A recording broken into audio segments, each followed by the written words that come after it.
Welcome to In Focus with Ejaz Haider. Our top story tonight is about a 1947 agreement that allows India and Britain to recruit Gurkha soldiers from Nepal. Nepal's Foreign Minister Pradeep Kumar Gyawali says the 47 agreement is passé. It is a legacy of the past, is how Gyawali put it. He was speaking during an online interaction organized by the Nepal Institute of International Relations on 31st July. India has 7 Gurkha regiments, an approximate strength of 35,000 Nepali citizens. Many of these soldiers are deployed against Pakistan and also China. After India's independence, Nepal, Britain and India signed a tripartite agreement that allowed Nepali citizens to be recruited into their armies. The debate is not new, but gained impetus in 2018 after Britain began recruiting Nepali women without consulting the Nepalese government. In December 2019, Nepal expressed concern about issues like standards for selecting and employing Nepali citizens in foreign armies. It seems to have gained more momentum recently following deteriorating relations between Nepal and India over the border dispute. Nepal wants to renegotiate the pact. In an earlier statement, Gyawali had said that, and I quote him, "We should define the presence of the government of Nepal in the recruitment process," unquote. Observers say Nepal wants to replace the current three-way agreement with individual treaties with each country and have more say in selecting its citizen and how and where they can be deployed. Britain and India have given a lukewarm response to Nepal on the issue so far. But let's dive into it with our experts tonight. We are joined by Dr. Bokhari, Director of Analytical Development at the Center for Global Policy in Washington, D.C., and Surendra Phuyal, a journalist and former BBC correspondent who joins us from Kathmandu. Thank you to both the panelists. Let me begin with Mr. Phuyal here. Mr. Phuyal, one of the things that the Indians say, and I quote from an article which appeared in the Economic Times, it was by Ranjit Rai, who is a former Indian ambassador to Nepal, and he seemed to have said discussing terms and conditions of recruitment and service is one thing, but a possible argument that Nepali Gurkhas should not be deployed during conflicts with countries friendly to Nepal is quite another matter. And he then went on to say this would clearly be unacceptable. So walk us through this debate and what exactly does this mean? It's been going on. The same reason people from South Asia go to other countries. For example, a lot of Pakistanis go to Dubai. I made a lot of them recently during my recent visit. And that's for their bread and butter. They are in foreign employment, and it's a similar legacy with Nepali young men and now women joining Gurkha forces, formerly with the British after a deal around 1816. After that, the recruitment started as Nepali youth went to Lahore. That's where the recruitment center was, and it has been going on ever since. In 1947, there was a tripartite agreement between Britain, Nepal, and India, after which the Indians also retained their Gurkha regiment. And deploying these forces against Nepal's friendly neighbors, friendly countries like China, Pakistan, or others is a big question mark again. But I understand that there has been some understanding that these will not be deployed. Nepali soldiers should not be deployed against any of its friendly countries. That has been the understanding. The debate goes on and on. Right. I agree. You said that, people go to other countries to earn their livelihood. But it's one thing to work in a bank or in the corporate sector or even do labor, and quite another to be actually a full-time soldier and fight for another country. One of the things, and I will come back to you on that, but let me pull in Dr. Kamran Bokhari here. Dr. Bokhari, we have other examples like the French Foreign Legion. I mean, of course, the the pattern is different. I think about 140 countries from where they draw this. They don't have any treaty with anyone, but more or less, these are the people who go through a very grilling sort of regime, training regime for interoperability, because they come from so many different backgrounds and cultures and the rest of it.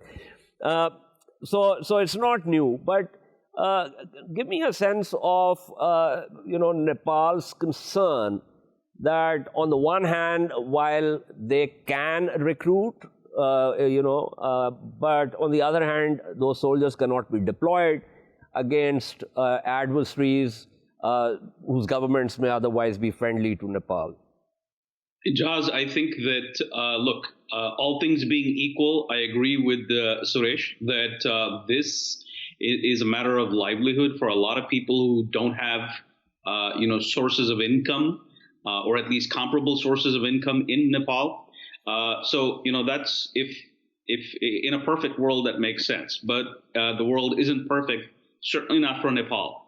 There are a number of conflicts brewing in its environment. The most recent is the escalation between China and India. And the last thing the Nepalese want to do is to be caught in between. And so they have to adjust. Of course, this is a decades-old arrangement. And the question is, why now? Well, I mean, there is the China-India clash that they're taking note of. Then, of course, the growing tensions between Pakistan and India as well add to the concerns of Kathmandu. And so I think this is more geopolitical than it is a matter of livelihood. I don't think it's also sort of like the be and all, the statement from the Nepalese foreign minister. I think there's a renegotiation element here as well. Obviously, the last thing the Nepali government wants is for all these people to come back home, or at least additional people should not avail of the opportunity. That doesn't help the Nepali economy. So I think that this is more about geopolitics than it is about domestic political economy. Right, I agree with you. On the issue of the economy side of it, the sentiment, Kamran, that's now being expressed is that Britain and India, and this has been expressed, so I'm actually reading out from this, perceive themselves as economic emancipators and to think of Nepal as a poor, unstable country that needs paternalistic domination. Strong words. But on the whole, I agree with you that this is about geopolitics. So this is a major concern. But here's the thing, and this is not so much a problem for Britain as it is for India. The Nepalese concern that its soldiers should not be deployed against countries that are friendly to Nepal. And as I read out from an op-ed by Ambassador Ranjit Rai, he said this would clearly be unacceptable. Nepal needs to think very carefully of the overall impact of its approach before taking steps that may eventually end a 200-year-old tradition, unquote. So there's the Nepalese concern, and then there is what India is basically expressing. Absolutely right. And basically what the Indians are thinking is that this isn't something that perhaps the Nepalese government came up with itself.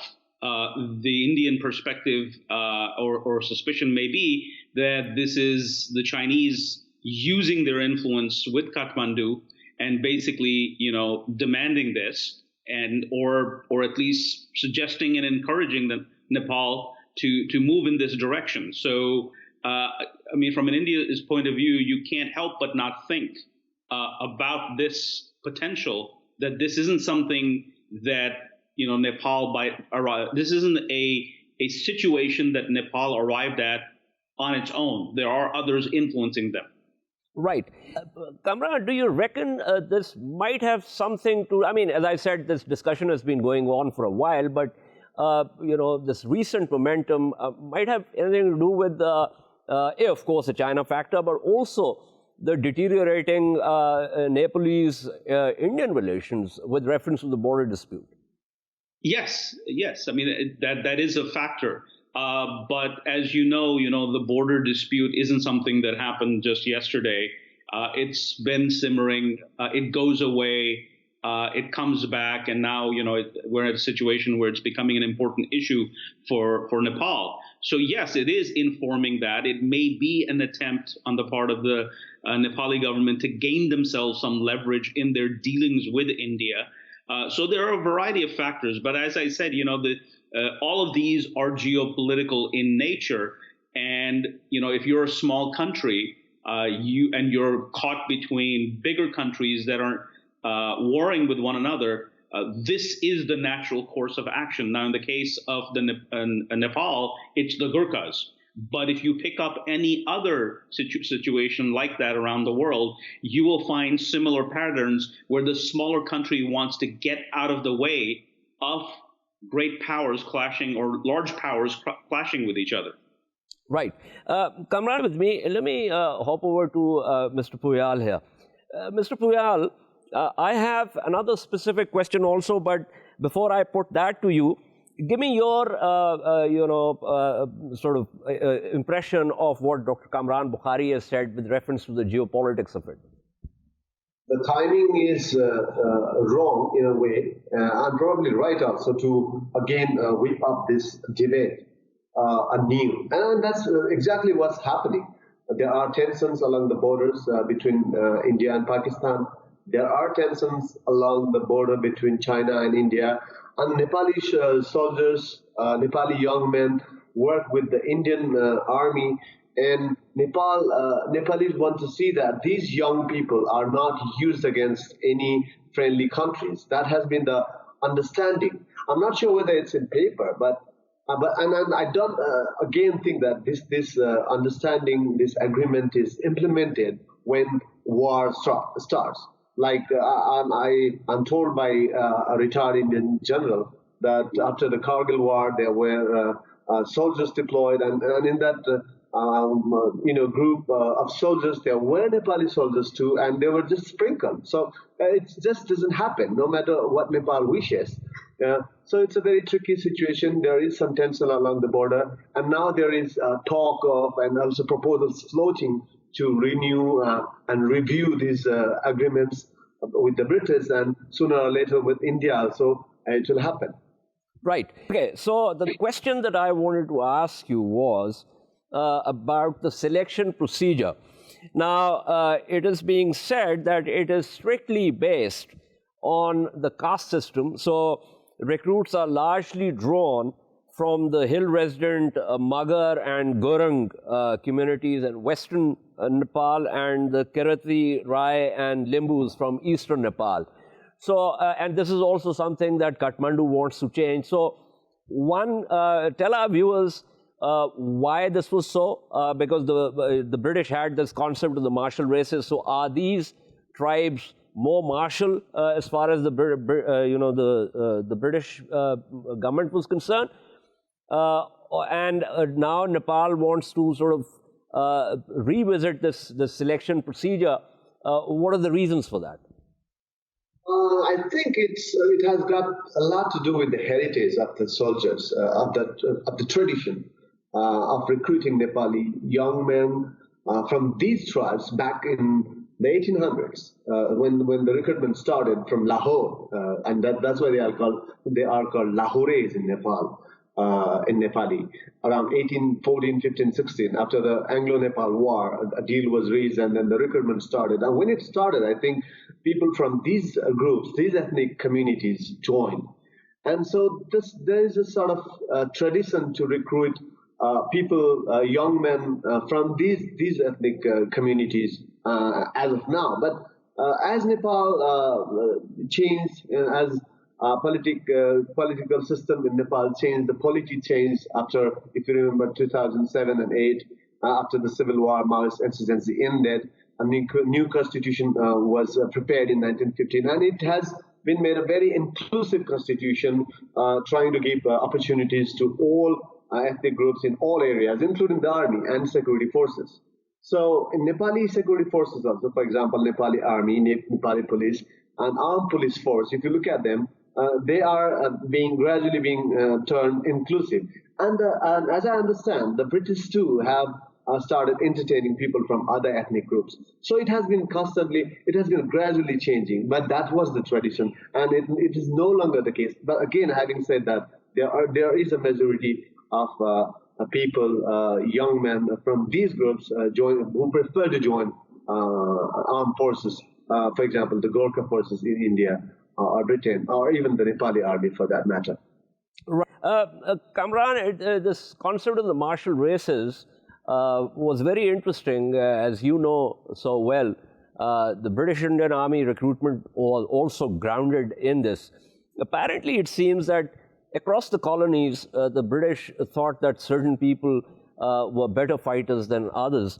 But gradually, this concept has been put paid to, and communities that once were thought not to be very good fighters have actually proved themselves to be very good fighters. So, before I let you go, give me your sense of this martial races thesis.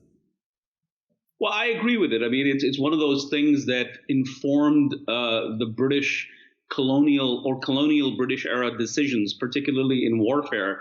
Though I would add that they didn't really quite understand North America, the Brits, which is why they lost the colonies, and which is why we have an independent United States. So, but in other parts of the world, obviously, you want to go to a place, you want to say, okay, who are the best fighters? Because look, Britain was a small country; it could not take its own forces at such long distances, so it had to rely on locals. And the way it relied on them was partly financial, partly diplomatic, but also partly by using people who knew how to fight. And of course, there was also the understanding, the deep understanding of the cleavages that ran through those societies. Who was against who, and who could be deployed where? Who are the neutral people who you could rely on? And so, I mean, this was a complex strategy.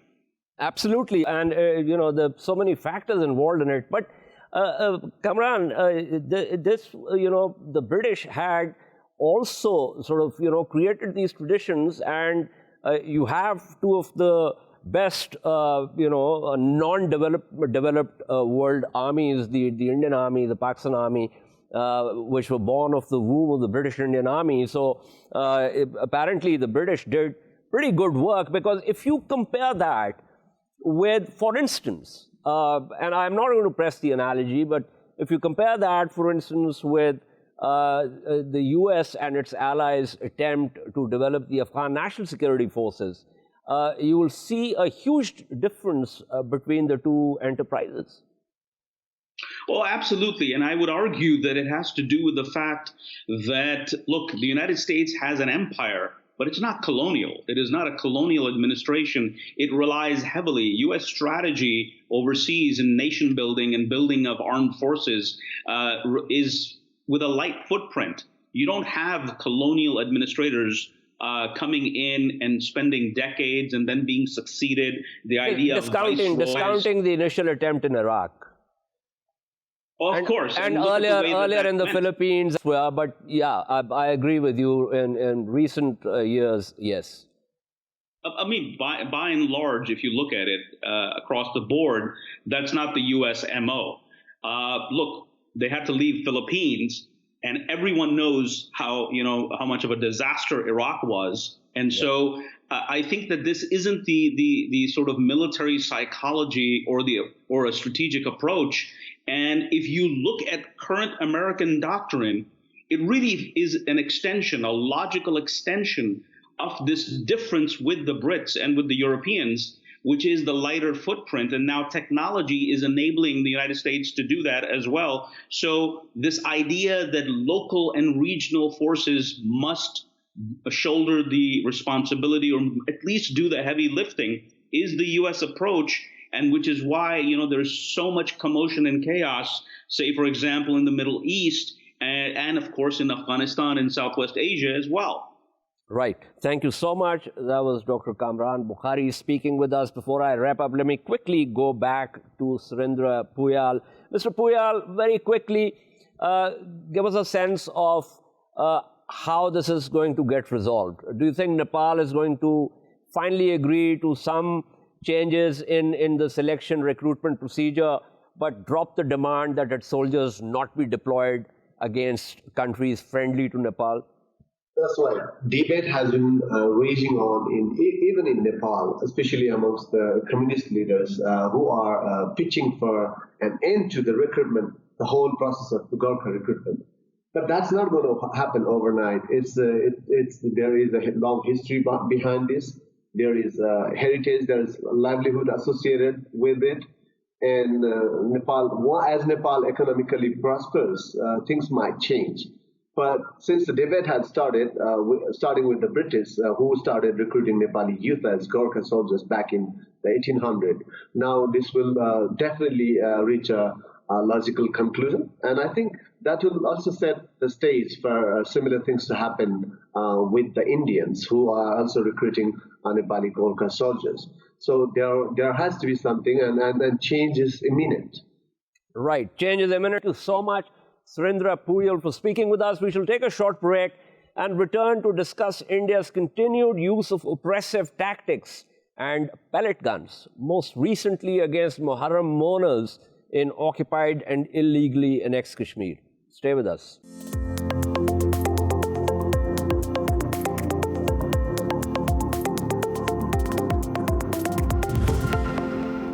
Welcome back to In Focus. Our second story tonight is about India's continued use of force against Kashmiris. Despite much debate in recent years about the use of pellet guns, a misnomer for shotguns, against unarmed civilian protesters, India has refused to relent. In the most recent episode, occupation police and paramilitary forces shot at and wounded a number of Muharram mourners during a traditional Muharram procession. The procession was not political, and Shia Muslims take out such procession across the Muslim world. The procession commemorates the fight and martyrdom of the Holy Prophet's grandson against the oppressive rule of Yazid. The spokesperson for Pakistan's Ministry of Foreign Affairs has already condemned the gratuitous atrocity. To discuss this further is also the attempt by discredited collaborating politicians to come out with a resolution asking for the restoration of Article 370. We are joined by Ambassador Zamir, who served as Pakistan's ambassador and permanent representative to the United Nations and other international organizations in Geneva, and Feisal Naqvi, a senior Supreme Court advocate who has worked on the illegality of the use of shotguns. Let me begin with Mr. Naqvi here. Mr. Naqvi, why should we be worried about this? Security forces, police forces, of course, use lots of methods. What is particularly illegal about the use of shotguns? The problem with the use of shotguns is that they're an indiscriminate deadly weapon. When you fire a shotgun, there's a cloud of pellets which comes out. In the case of the shotguns and the pellets being used by the Indian forces, there can be anywhere from 300 to 600 pellets. If the individuals are close to from where the shotgun is being fired, then it comes across as almost a solid mass, and it's going to kill people very easily. On the other hand, if it's used from a distance, like supposedly the SOPs provide, then it is impossible to control the flight of the pellets and their distribution. So, because the pellets can also hit the soft tissue, including the eyes of people, so you're aiming randomly at a crowd, any number of which can get hit, any number of which can be blinded, and any number of which can suffer. So arbitrarily aiming at a crowd and punishing a large number of them is not seen as human or humane behavior by any standard whatsoever. So this is, as per the usual norms of policing, completely and totally illegal. Right. So either which way, if you shoot a shotgun from close quarters, it's going to kill the person. If you shoot it at a crowd from a distance, which you say is generally the SOP there, then the pellets spread out and they might also hit people that you're not really shooting at. Now, this reminds me that last year in Chile, the Chilean police used for a short duration these shotguns against protesters, and Chile was scathingly criticized for doing that, and they dropped the use of this. Since you've worked on this issue, is there right now as we speak, is there an existing legal norm against the use of these shotguns, or if there isn't one, is there need for one to be, sort of, or let's say for Pakistan to push for it at some international fora?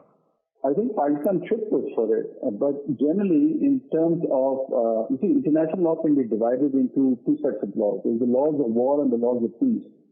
In terms of peacetime usage, there are certain norms. There's, I think, 1973 or 1974, there's a principle on the use of force in law enforcement. Is also, I think, 1990 onwards, there's a code of conduct. And those lay out very clearly when you can use force against civilians, what type of force you can use, when can deadly force be used, what type of warning should be given, and what type of circumstances should exist before you can use deadly force. Now, part of the problem is that by sort of trivializing this weapon as pellet guns, when you think of a pellet gun, you think of a BB gun, something which is used by children. So you aim at a squirrel and fire, that's what children do. These are not pellet guns, these are shotguns. This is the kind of things used by bank robbers and security guards. So you're just aiming at a crowd of people and firing. By necessity, the effect of what you do is going to be random, which is no different from collective punishment. So if a crowd of Kashmiris goes on the streets and protest, the way to disperse them, and there are any number of non-lethal sort of options available. You can have water cannons, you can have, tear gas, you can have different types of options to disperse people. The use of deadly force is only allowed in civilian circumstances if there is an actual threat to the lives of the policemen. There is no such threat for most of the time. And more importantly, even if, the Indian defenders are fond of saying, Kashmir is a different problem because you have terrorists there. Well, okay. Even if you assume that this is an armed conflict under the laws of war, which is not something that India concedes, at best, India would be entitled to use deadly force against other combatants. But one of the fundamental principles of the laws of war is the principle of distinction. You have to distinguish between civilians and combatants. Civilians can only be attacked to the extent that they are taking a direct part in hostility. Protesting illegal occupation is not taking a direct part in hostility. A direct part in hostility is when you take up weapons and you specifically target military installations or military capability of a party to the conflict, with the direct and specific aim of causing, some negative effect to that capability. Nothing like that is happening. People are protesting. And I think it shows the extent to which the Indian state has become successful at dehumanizing Kashmir, that they shoot at random into crowds of protesters, and then you have people on Twitter going and saying, you're not allowed to throw stones. Well, stone pelting is not to be met by shooting people dead. That is completely disproportionate. It is violative of even the laws of war, because even if you assume that this is an occupation or otherwise an armed conflict, the normal rules of policing would be applicable to these types of protests. So this is completely and totally illegal. It is a human rights tragedy that's been going on for so many years, and it deserves to be condemned. No one was pelting stones. As I said, this was a Muharram procession. Thank you so much. That was Feisal Naqvi speaking with us. Let me go to Ambassador Akram here. Ambassador Akram, so you heard the legal side of it. Let's talk about the political strategic side of it. As I said, the Foreign Office has come out with a condemnation. But as I said to Feisal also, and Feisal agrees with this, that we need to push for, bringing some kind of legal norm against the use of these shotguns. So, because there's a double whammy here. There's the illegality of the occupation itself, which is that Kashmir is occupied and now illegally annexed. That's actually triple whammy.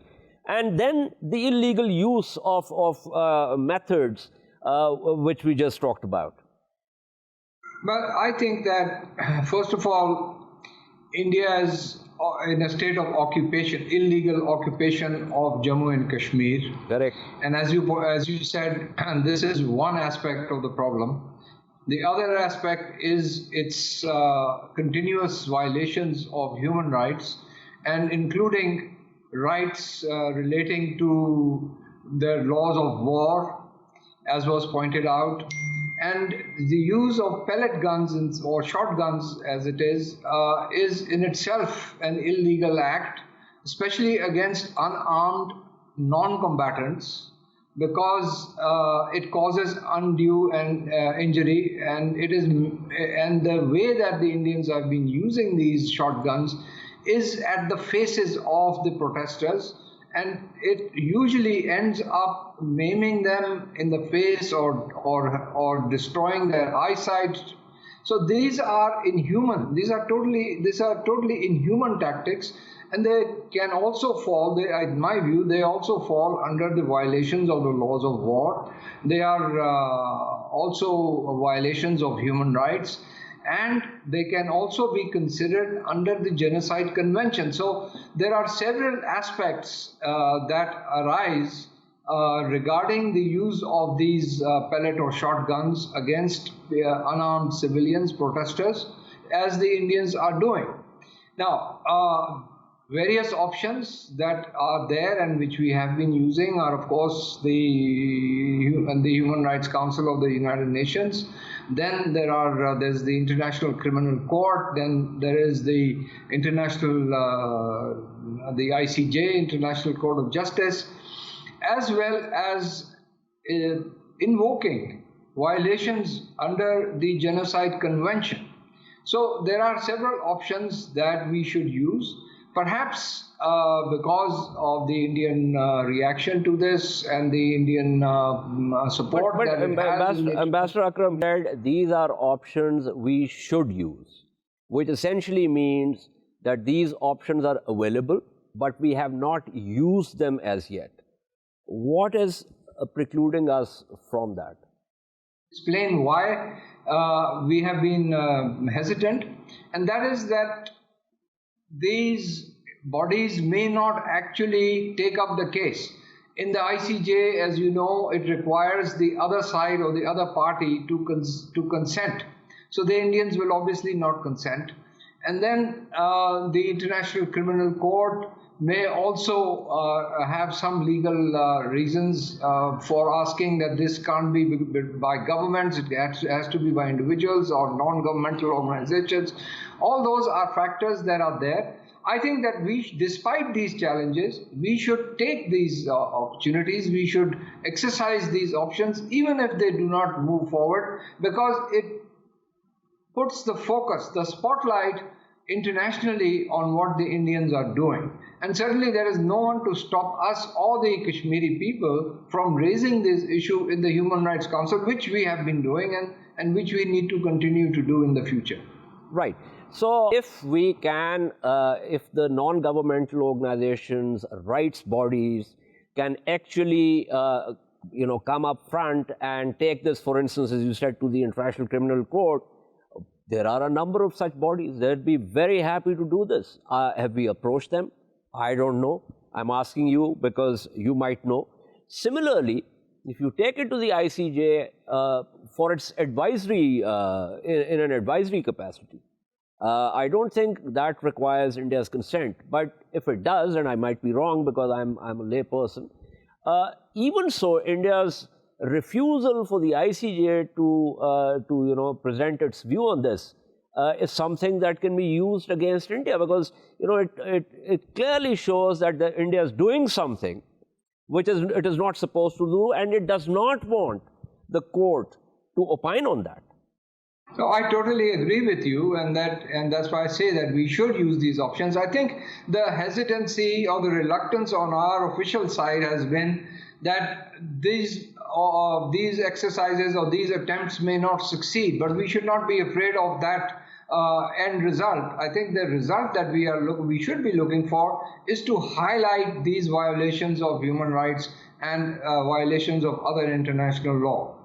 Okay, but I wrap up, a quick question to you with reference to what has come to be known as Gurkha Declaration. It's by 6 illegally occupied Kashmir parties, which says that annexation is illegal and 370 should be restored. What's your view about that? I don't really care about this declaration because from our perspective, from the perspective of the majority of the people of Indian occupied Jammu and Kashmir, Article 370 is an implementation or an exercise of the Indian occupation. So we reject Article 370 as well. And the people, these so-called Kashmiri leaders, who were called quislings by the Quaid-e-Azam, are actually making a case for returning to the status quo ante under Indian occupation. So from Pakistan's perspective, or from the perspective of the freedom fighters or the freedom movement in Indian occupied Kashmir, this is irrelevant. It will make no change if Article 370 is withdrawn or not, because the Indian occupation needs to end. That's the problem.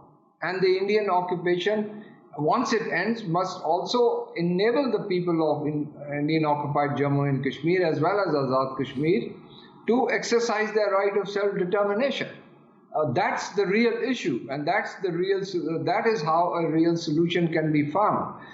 By restoring 370, in my opinion, is just going back to the status quo ante of Indian occupation. Doesn't change the occupation. And there's also the danger that Narendra Modi might use this as a sop and sell this to the world capitals as the end game. He could do that, but it is not going to solve his problem.